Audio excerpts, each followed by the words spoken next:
Welcome back, everybody, to the GSL Kodes WCS Korea Premier League. You said that well. Thank you. It's a very difficult name to say. It is, but I'm getting more and more used to it. Yeah. I am here as Artosis with Wolf, the challenger of the Challenge League, aka Code A. Yes. And we are casting together a wonderful We've set bridged of the matches gap. tonight. We've reached the gap. We're on the middle match. Yep.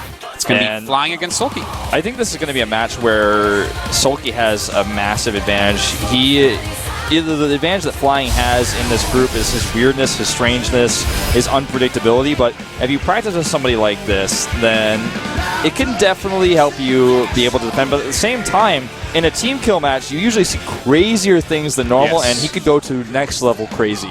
That is true, and in fact, he might do something, if he really planned this out perfectly, he might do something that Soulkey will see, which will set Soulkey off thinking, okay, he's going to do this thing that he does normally, and then he does something else that counters the thing that counters what he normally does normally, Yes. which is hard to plan out correctly, but it can happen. So we'll see. There's going to be a lot of mind games here that we're going to try to pick up on, but it's going to be difficult because we don't have Neural Parasite.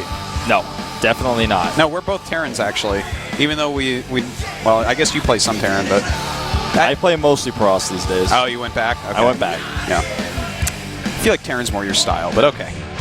You I missed have a lot the of Void fun. Ray, didn't you? I missed it, man. All right. DF Atlas is our first map. Countdown has already begun. Yep, it's time for game number one between these two very high-level players here at the GSL Kodes. Thank you to MANGOSIX Coffee and Dessert, our sponsor. Down here in the bottom left, will he fly out of this group? As his name suggests, he is... 웅진스타즈 플라잉. Probes are his disciples. I just said that because I looked at the probe and it said rank disciple, and I hadn't thought about that for a while. And over here in the top right, will he fly out of this group like his teammate's ID suggests? He is... 웅진스타즈 Soulkey. Well, his Mutalisk in the last game certainly helped him fly out with flying colors. I guess that is true. Well, You know, let's see.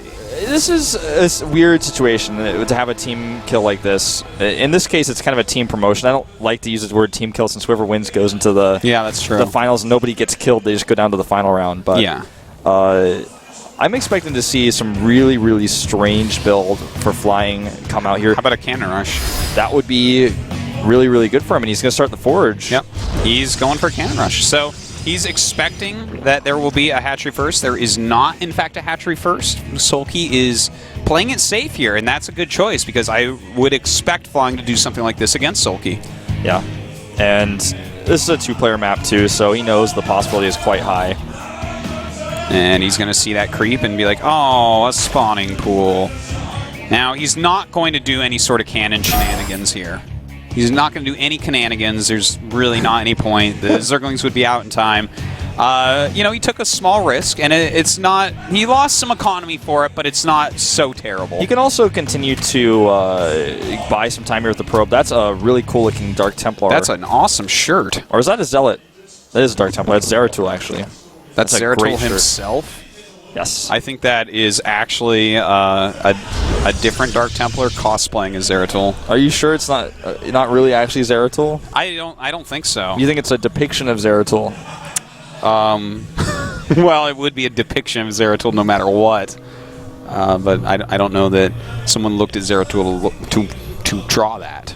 Yeah, Or maybe. take that picture. I don't know Yeah, how maybe deep he we're just- getting in here. He thought about what Zeratul looked like and made it without looking at any previous notions of Zeratul. You know how Blizzard has designed him. Yeah, it could be. I wonder how many scans he had to use to be able to finish that picture. Yeah, probably a lot. Yeah, it could be. That's a lot of missed minerals, but you know what? That's what a starving artist is. You know, Tassadar from NSOS really picked the wrong ID. His character has been kind of missing. Tassadar is dead. Yeah. So, yeah, I guess you are right on that. You know, Phoenix also picked the wrong ID. Well, Phoenix was such a badass in StarCraft 1. He really was. I went back to the mission where he dies and typed in power overwhelming and just had him sit there. I'm like, nope. But then you can't finish the level until he dies, so I had to take it off eventually and let him go.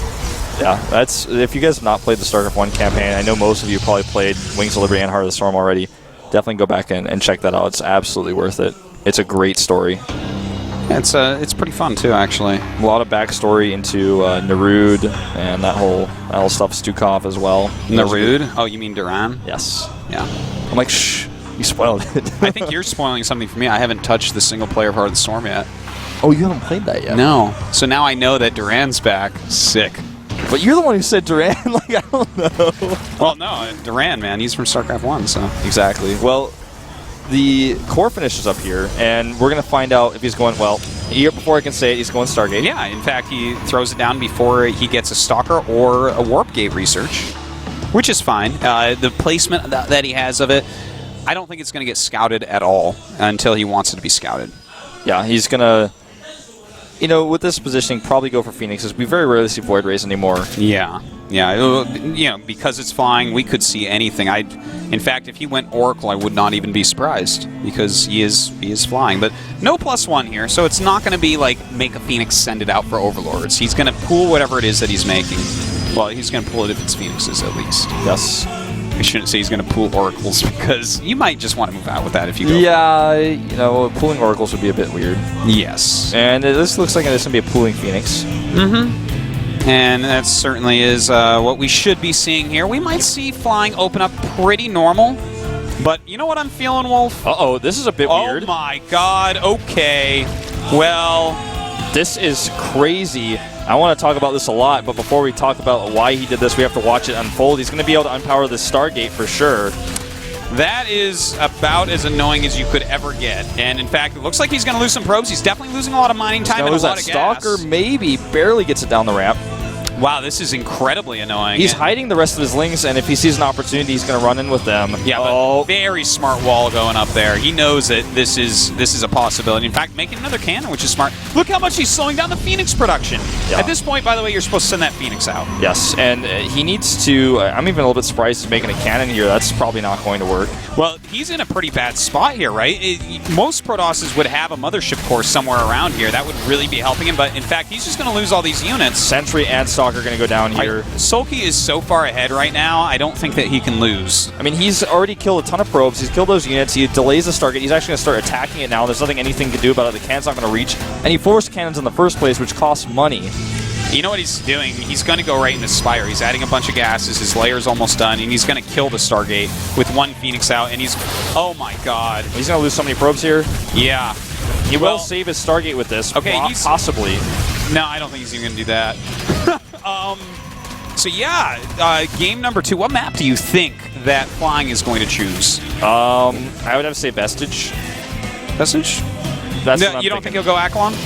He could go Akalon. I'm feeling Akalon from him. Well, this... I hate to be anticlimactic, guys, but I'm also not going to lie to you. This is... Well, you're just being honest. Soulkey is not going to lose this game. The amount of damage that he has done in the units lost tab, it is a ridiculous difference. Yeah. I mean, he lifted a Zergling. He barely saves the Stargate at 108 hit points. Yeah. As soon as that wall is down, he could try to run in. He doesn't have enough lings, though, I think, to make that a good choice. He'd probably get the force field down this time. He's making some Zealots here. His third base is going to be drastically delayed, and he is upgrading Hydralisks now. Now, the Spire is on the way as well, but... This is the best choice Flying can make, is to add 3 gateways and go into 7 gateway attack and try to end the game. Which is, of course, why we do have Hydralisks being made instead of Mutalisks. He's realized he's actually done so much damage that there's no point to go into Mutus right now. Such a smart Overseer as well to confirm. And you need to send it all the way in, though. Yep. The Phoenix is here looking a little bit lonely. Only a duo. Yeah. You know... You always want a quartet of Phoenixes to do damage. Normally a quartet, that is true, Wolf.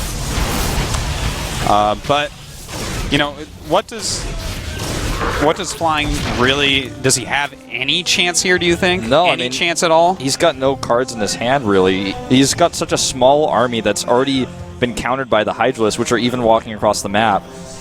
Yeah. No tech. I mean, he starts Blink here, but...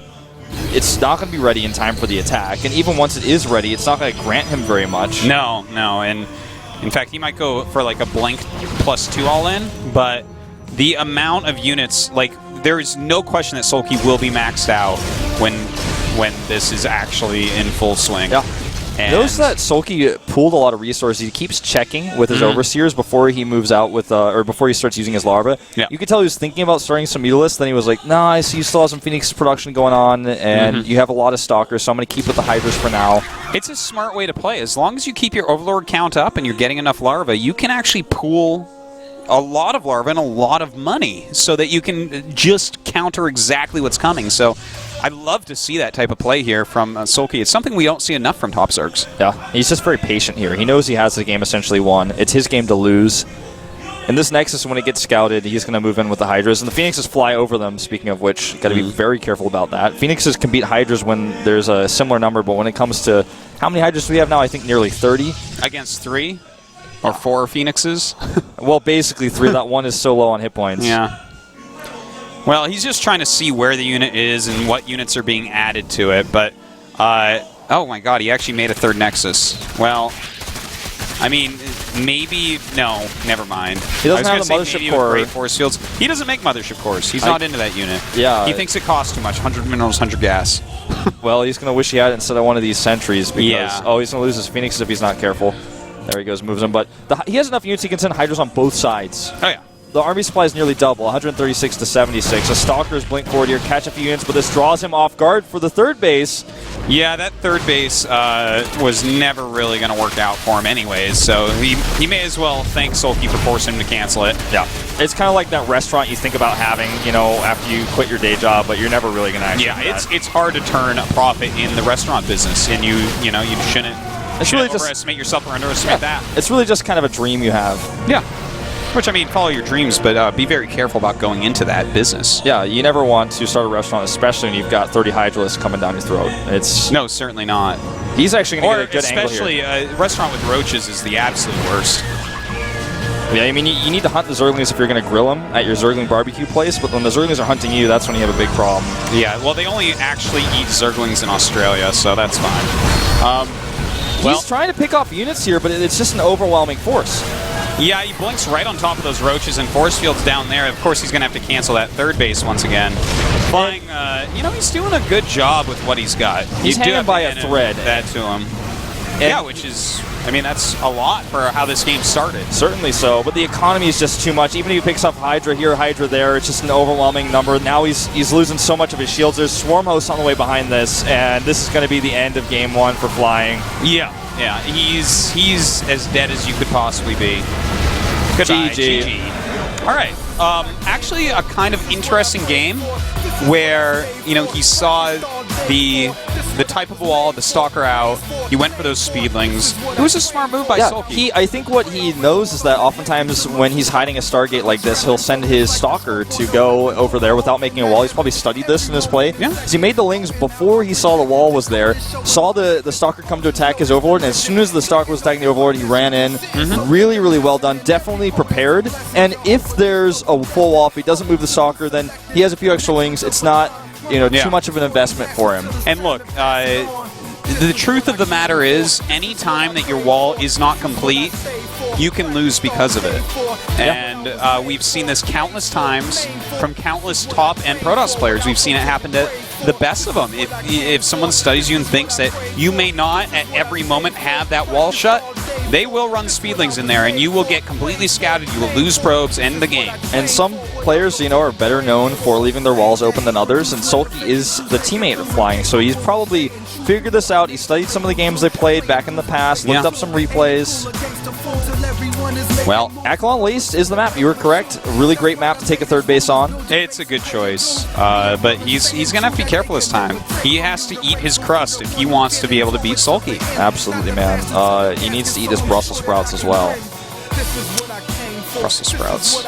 I don't really eat Brussels sprouts. I don't think I've ever had them. They're not my favorite vegetable, but I can eat them. How about asparagus? Asparagus is okay. It's amazing is what you meant to say.